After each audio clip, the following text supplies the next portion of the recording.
পিনাকি ভট্টাচার্য এবং ইলিয়াস হোসেন এরা দুইজন তো একেবারে বাংলাদেশে এই যে জামায়াতের জন্য একেবারে জান দিয়ে দেওয়ার জন্য প্রতিজ্ঞাবদ্ধ ছিল, তাই না? এরা জামাতের জন্য প্রচুর শ্রম এবং সময় ব্যয় করছে।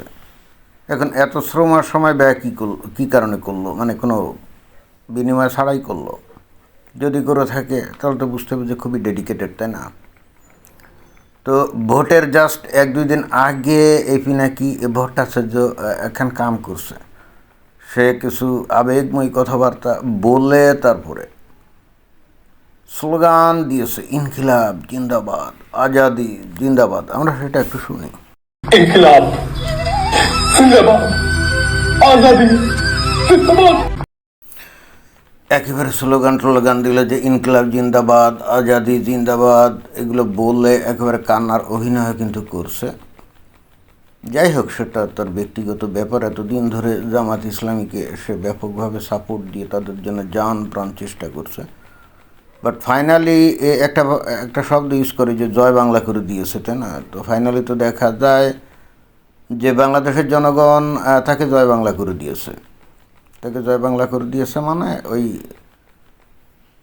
যেটা মনে হচ্ছিল যে হয়তো জামাত ইসলাম ক্ষমতায় যাবে, কিন্তু যায় তো নাই, যেতে তো পারেনি, তাই না?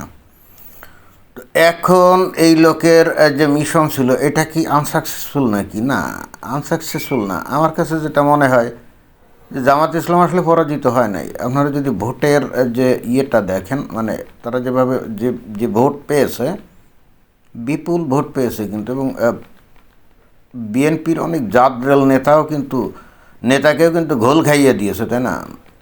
এই যে যেমন ধরেন যে এই যে ঢাকা শহরে যেখানে মির্জা আব্বাস, উনি তো একজন প্রবীণ রাজনীতিবিদ, পোড়খা রাজনীতিবিদ, তাই না? তো ওই নাসিরুদ্দিন পাটোয়ারির সাথে লড়াই করতে গিয়ে কিন্তু মনে একবার হচ্ছিল যে মির্জা আব্বাস বোধহয় এই পরাজিত হয়ে গেল, তাই না? তাহলে এই যে বিশাল পরিমাণে ভোট তাদেরকে দিয়েছে, এটা তার এমনি দেয় নাই। অনেকে মনে করছে এটাতে এই বিএনপি জিতে গেছে বা এই জামাত ইসলাম হেরে গেছে। আমি অন্তত ভোটের যে রেশিও যেটা আমি দেখলাম, পার্সেন্টেজ, তাতে জামাত আসলে মোটেও হারে নাই। অতীতে যখন তারা ইলেকশন করেছে সর্বোচ্চ 17টা না 18টা আসন তারা একবার পাইছিল, আর এইবার দেখেন 70-এর উপরে। এবং ভোটের যে সংখ্যা সেটাও বিশাল, তাই না? এখন খেয়াল করতে হবে যে এই বিএনপি যে জিতলো, এটা নিয়ে তো অনেক কথা হয়ে গেছে। সেটা হলো যে অবশেষে কিন্তু ওই শুধুমাত্র যে আওয়ামী লীগের লোকজনই তাদেরকে ভোট দিয়েছে তা না, সেই সাথে সংখ্যালঘিষ্ঠ যারা নাকি তারাও কিন্তু একেবারে সবাই দল বেঁধে ভোট দিয়েছে, যে কারণেই কিন্তু এই বিএনপি জয় জয়কার। কিন্তু চিন্তা করে দেখেন যে জামাতের যে ভোটার, এরা কিন্তু কোশ্চিনকালেও কোথাও কাউকে ভোট দিত না। অনেকে বলে যে আওয়ামী লীগ যদি ইলেকশনে দাঁড়াতো তাহলে এরা নাকি এরকম সিট পাইতো না। আমার কিন্তু সেটা মনে হয় না। কারণ হচ্ছে কি, আওয়ামী লীগ যদি ইলেকশনে দাঁড়াতো তাহলে ভোট কাটতো কাদের? জামাত ইসলামের ভোট কাটতো নাকি বিএনপির ভোট কাটতো বলেন তো? জামাত ইসলামের একটা ভোটও কাটতে পারতো না আওয়ামী লীগের, ভোট কাটতো কিন্তু বিএনপির। বোঝা গেছে? তাহলে অধিকাংশ জায়গায় কারা জিতত? আমার তো ধারণা জামাত ইসলাম জিতত। আওয়ামী লীগের যে সমর্থক গোষ্ঠী যারা আছে, এদের কিন্তু খুব বেশি কেউ এই যে জামাতকে ভোট দেয় নাই। এরা কিন্তু বিএনপিকে ভোট দিয়েছে। কী কারণে? অনেকে মনে করতে পারে যে বিএনপি এই আওয়ামী লীগের উপরে এত অত্যাচার নির্যাতন করছে, তারা কি আসলে বিএনপিকে ভোট দিয়েছে কিনা? জি হ্যাঁ, তারপরেও দিয়েছে। কারণ ওই যে মানুষ যখন ওই যে নদীতে ডুবে যায় তখন খড়কুটো আঁকড়ে ধরে বাঁচার চেষ্টা করে না? এখন কথা হচ্ছে যে বিএনপির নেতারা অবশেষে কিন্তু এই আওয়ামী লীগের নেতাদের সাথে যোগাযোগ করছে, বলছে যে আমরা ক্ষমতায় গেলে তোমাদের মামলা টামলা আমরা দেখব। কিন্তু এরা হয়তো সেই আশ্বাসেই তাদেরকে ভোট দিয়েছে, যারা নাকি ভোট কেন্দ্রে গেছিলো। কিন্তু জামাতকে কেন দেয় নাই? কী কারণে দেয় নাই জানেন? জামাত যদি ক্ষমতায় যেত তাহলে আওয়ামী লীগ ইহজীবনে কোনো দিন বাংলাদেশের রাজনীতিতে ফিরে আসতে পারতো না। কারণ জামাতের সাথে জোট বাঁধছে কারা? এনসিপি না, ওই যে বৈষম্য বিরোধী আন্দোলনের নেতারা না? তো বৈষম্য বিরোধী আন্দোলনের ওই নেতারা কি ইহজিন্দিগিতে কোনো দিন আওয়ামী লীগকে কি বাংলাদেশের রাজনীতিতে ফেরত আসার সুযোগ দিত? কোশ্চিনকালেও না। এছাড়াও এছাড়াও আওয়ামী লীগের উপরে জামাতের প্রচণ্ড ক্ষোভ না, কারণ এই আওয়ামী লীগের আমলেই তো এই জামাত ইসলামের বড় বড় নেতাদেরকে বিচার আচার করে যে স্বাধীনতা যুদ্ধের সময় মানবতা বিরোধী অপরাধ করছিল, ওই জন্য বিচার আচার করে এই আওয়ামী লীগের আমলে তাদেরকে কি ফাঁসির কাস্টে ঝুলানো হয়েছে না?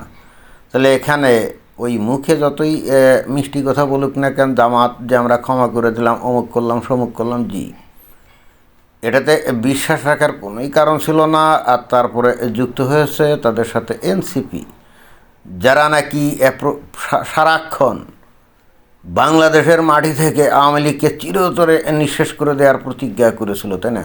এবং এখনও করে আছে।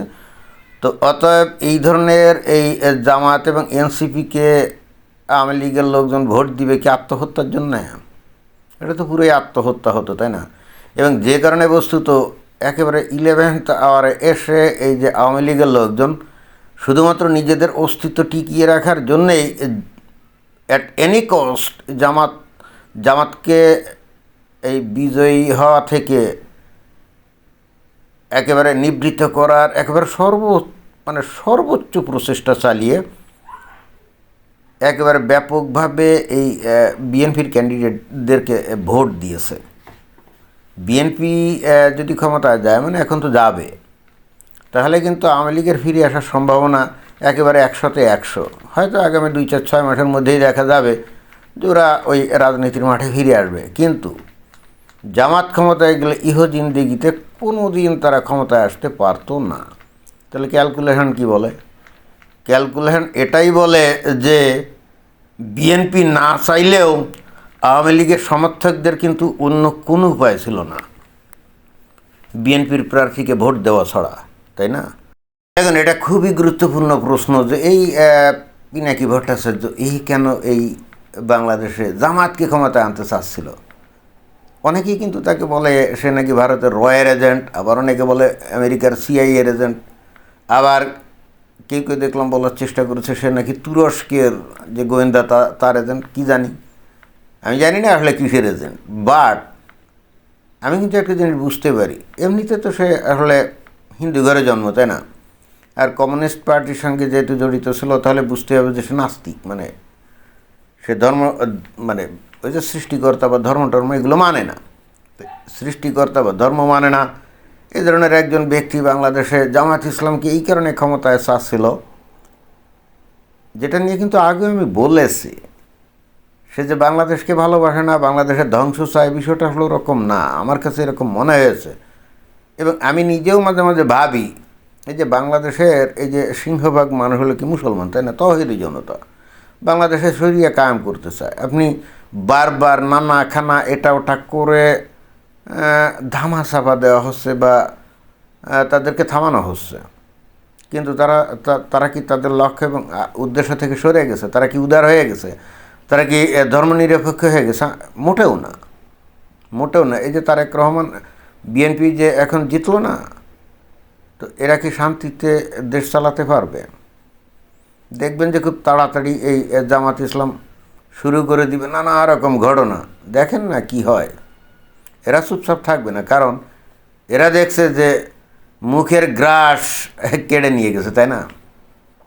তো পিনাকি ভট্টাচার্য আসলে কী চায়? আমি আগেও থেকেও আমার এটাই মনে হয়েছে, সে চায় যে বাংলাদেশে ইসলামী শাসন চালু হলে বাংলাদেশের মানুষ ইসলাম কী জিনিস, কাহাকে বললে এটা হাড়ে হাড়ে বুঝবে, এবং তারপর হয়তো ইসলাম থেকে তারা মুক্ত হয়ে একটা পর্যায়ে তারা ফিনিক্স পাখির মতো নতুনভাবে জন্ম নিয়ে হয়তো দেশ গড়ায় তারা নিজেদেরকে নিবৃত্ত করবে।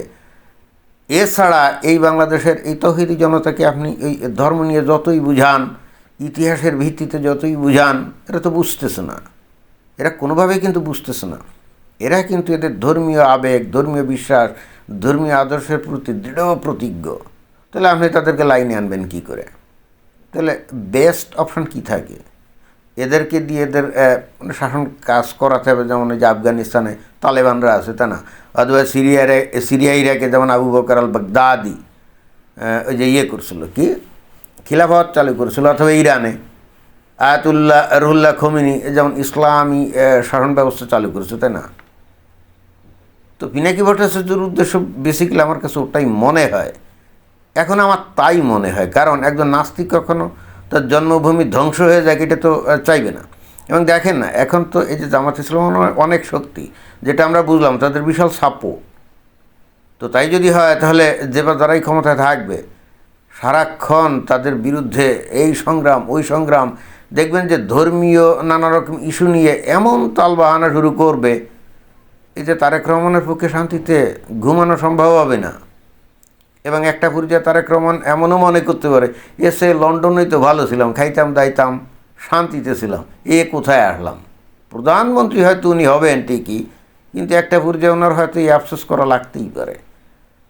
তো পিনাকি ভট্টাচার্য বেসিক্যালি আমার কাছে মনে হয় যে বাংলাদেশের মানুষদেরকে দিয়ে এটাই করাতে চাইছিল যে ঠিক আছে, তোমরা যখন এতই ধর্মোন্মাদ, তাহলে এইটাই তোমরা চালু করো এবং তারপরে দেখো এইটা দিয়ে তোমরা এই দুনিয়া টিকে থাকতে পারো কি না। যদি পারো ভালো, আর যদি না পারো তাহলে উপলব্ধিতে আসো যে তোমরা যে লাইনে আসো এই লাইন সঠিক না। আমার কাছে কিন্তু এখন এটাই মনে হয়। আদারওয়াইজ ও যে সচেতনভাবে এই বাংলাদেশকে ধ্বংস করার কাজে লিপ্ত, এই জামাতকে দিয়ে, যে ইসলামী শাসন দিয়ে, আমার তো মনে হয় না। এখন আমার সাথে অনেকে দ্বিমত করতে পারে, হ্যাঁ অবশ্যই করতে পারে, বাট আমার কিন্তু এটাই মনে হয়। ধন্যবাদ।